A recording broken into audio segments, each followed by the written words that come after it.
Hello friends, আশা করি সকলে ভালো আছেন। আজকে আমরা কম্পিউটারের একটি গুরুত্বপূর্ণ বিষয় সম্পর্কে আলোচনা করব।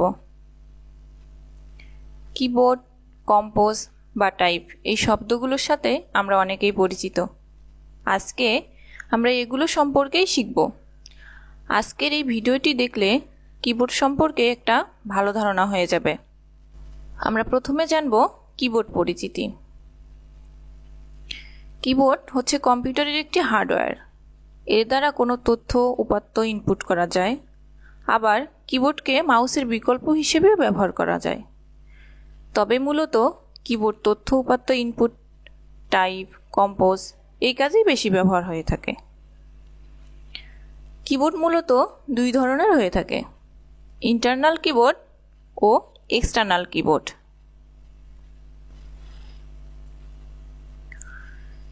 ইন্টারনাল কিবোর্ড হচ্ছে ল্যাপটপের সাথে লাগানো থাকে। অন স্ক্রিন কিবোর্ডও ইন্টারনাল কিবোর্ডের মধ্যেই পড়ে। এক্সটার্নাল কিবোর্ড, যে কিবোর্ড আলাদাভাবে কম্পিউটারের সাথে লাগানো থাকে সেগুলো হচ্ছে এক্সটার্নাল কিবোর্ড। এটি সাধারণত ডেস্কটপ কম্পিউটারেই বেশি লাগানো হয়। ডেস্কটপ কম্পিউটারের সাথে এটা হচ্ছে এক্সটার্নাল কিবোর্ড। তবে এটি ল্যাপটপের সঙ্গেও লাগানো যায় এবং প্রযুক্তির কল্যাণের সাথে সাথে এক্সটার্নাল কিবোর্ড মোবাইল কিংবা ট্যাবলেটেও ব্যবহার করা হয়। এবার জানব কিবোর্ডের কি সম্পর্কে। কিবোর্ডের কিগুলোকে আমরা 5 ভাগে ভাগ করেছি। 1 নম্বর ফাংশন কি, 2 নম্বর স্পেশাল কি। স্পেশাল কিগুলো আবার 2 ভাগে ভাগ করা যায়: কন্ট্রোল কি এবং এক্সট্রা কি। 3 নম্বর নিউমেরিক কি বা লজিক্যাল কি। 4 নম্বর অ্যালফাবেট কি। 5 নম্বর অ্যারো কি বা মুভমেন্ট কি। এবার জানব কিবোর্ডের কোথায় কোন কি রয়েছে। কিবোর্ডের কোথায় কোন কি রয়েছে এবার এখান থেকে আমরা সেটা দেখে নিব।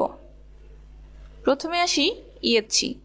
ইএসসি থেকে শুরু করে tab, caps lock, shift, control, Windows button, alter, এই পাশে শিফট, ইন্টার, ব্যাক স্পেস, আবার প্রিন্ট, লক, এইখান থেকে শুরু করে পেজ ডাউন পর্যন্ত স্পেশাল কি।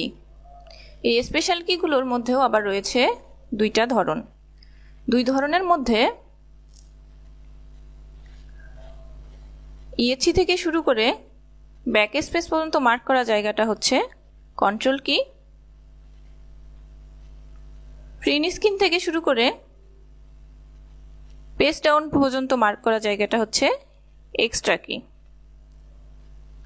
F1 থেকে F12 মার্ক করা জায়গাটা ফাংশন কি। এইখান থেকে মার্ক করা জায়গাটা হচ্ছে নিউমেরিক কি বা লজিক্যাল কি। আবার এই পাশেও রয়েছে এই মার্ক করা জায়গাটা নিউমেরিক কি বা লজিক্যাল কি। ভিতরের এই যে 3 লাইন, এই 3 লাইন হচ্ছে অ্যালফাবেট কি। এই জায়গাটা, এই মার্ক করা জায়গাটা হচ্ছে অ্যারো কি বা মুভমেন্ট কি। কিবোর্ডে মূলত 100-র উপরও কি রয়েছে, তবে এই এরিয়াটা টাইপ এরিয়ার মধ্যে পড়ে আর এগুলো বিভিন্ন কমান্ডের জন্য ব্যবহার করা হয়। এবার জানব কিবোর্ড থেকে কিভাবে কম্পোজ করা যায়, তবে সংক্ষিপ্ত আকারে। বিস্তারিত জানার জন্য আমাদের পাশে থাকবেন, চ্যানেলটা সাবস্ক্রাইব করে রাখবেন, পাশে থাকা বেল আইকনে ক্লিক করে লাইক, শেয়ার, কমেন্ট করবেন। F1 থেকে F12 হচ্ছে ফাংশন কি।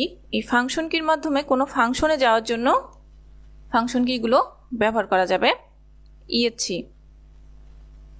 ইএসসি দ্বারা মাইক্রোসফট ওয়ার্ডের ডায়লগ বক্স আসলে তা সহজে মুছে ফেলা যাবে। ট্যাব। মাইক্রোসফট ওয়ার্ডে লেখার মধ্যে একটা নির্ধারিত দূরত্ব বজায় রাখার জন্য ট্যাব ব্যবহার করা হয়। ট্যাবের সাধারণত দূরত্ব হচ্ছে 1/2 ইঞ্চি বা 0.5। Caps lock. সাধারণত ইংলিশ কিবোর্ডের লেটারগুলো স্মল লেটারে ওঠে। এটা যদি আমরা ক্যাপিটাল লেটারে করতে চাই তাহলে ক্যাপস লক অন করে রাখতে হবে।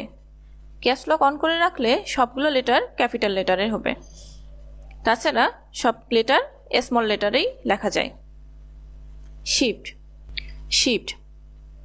শিফটের সাহায্যে কোনো লেটার যদি ক্যাপিটাল লেটারে লিখতে চাই তাহলে লিখতে পারবো। আর বাংলা কিবোর্ডের ক্ষেত্রে নিচের যে বর্ণগুলো আছে এগুলো স্বাভাবিকভাবে কি প্রেস করলেই ওঠে, আর উপরের বর্ণের ক্ষেত্রে শিফট চেপে ধরে সে বর্ণটা প্রেস করলে উপরের বর্ণ উঠবে। কন্ট্রোল। কিবোর্ডে অনেক শর্টকাট আগে থেকেই তৈরি করা রয়েছে যা কন্ট্রোলের মাধ্যমে প্রেস করলেও পাবো। যেমন control A all selected keyboard command, control S সেভের keyboard command, control C copy, control V paste, এরকম অনেক কিবোর্ড কমান্ড আছে যেগুলো কন্ট্রোলের সাহায্যে আমরা ব্যবহার করতে পারবো। অল্টারে ক্লিক করলে সরাসরি এমএস ওয়ার্ডে রিবন বারে পৌঁছানো যায়। রিবন বারের শর্টকাট তৈরি করা রয়েছে যা আমরা অল্টারে সহজেই যেতে পারবো।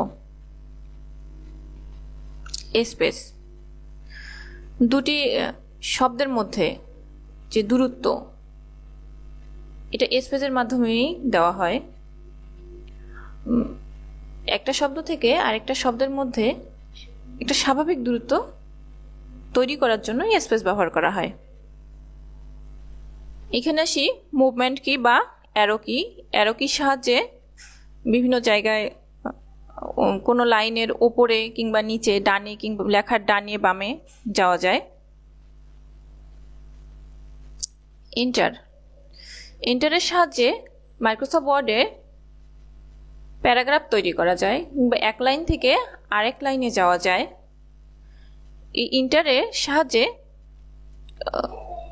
কোনো ব্রাউজারে প্রবেশ করা যায় বা এই বাটনটাকে ওকে বাটনও বলা যায়। ব্যাক স্পেসের সাহায্যে মাইক্রোসফট ওয়ার্ডের লেখা মোছা যায়। মূলত লেখার বাম পাশের সাইডের বর্ণগুলোকে ব্যাক স্পেস দ্বারা মোছা যায় এবং ডিলিট দ্বারা লেখার ডান পাশের অংশের বর্ণগুলোকে মোছা যায়। নেম লকটা যদি ওপেন থাকে তবে এই পাশের কিগুলো সুন্দরভাবে কাজ করবে, আর যদি নেম লক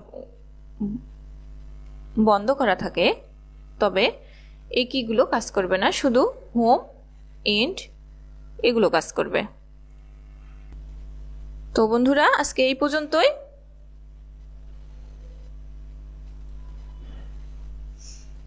পরবর্তী ভিডিও দেখার জন্য আমাদের চ্যানেলটা সাবস্ক্রাইব করে রাখবেন, লাইক শেয়ার কমেন্ট করবেন।